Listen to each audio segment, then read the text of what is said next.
Hi, I'm Naomi Kyle, and this is IGN News. The good news is, in a survey conducted by Pew Research, is that more people than ever are gaming. The bad news is only a fraction of them are willing to admit it.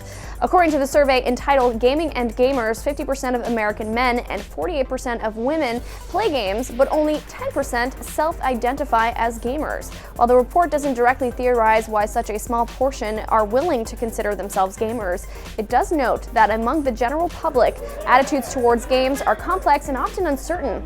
The survey shows equal percentages of respondents being diametrically opposed on questions like, are video games a waste of time, with 26% saying true for most games, while 24% say untrue for most games, and whether people who play violent video games are more likely to be violent themselves, with 40% of all adults agreeing with that statement and 53% disagreeing. The survey also delves into representation with questions about whether most games portray women and minorities poorly, while 14% agreed that most video games portrayed women poorly versus 18% that said most games do not.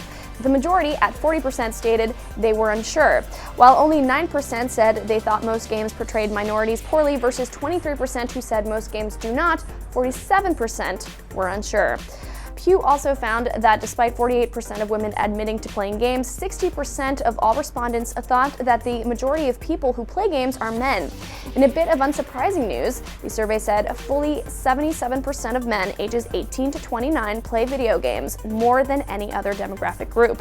While 57% of women in the same demo bracket also play games, only 9% of them identified as gamers.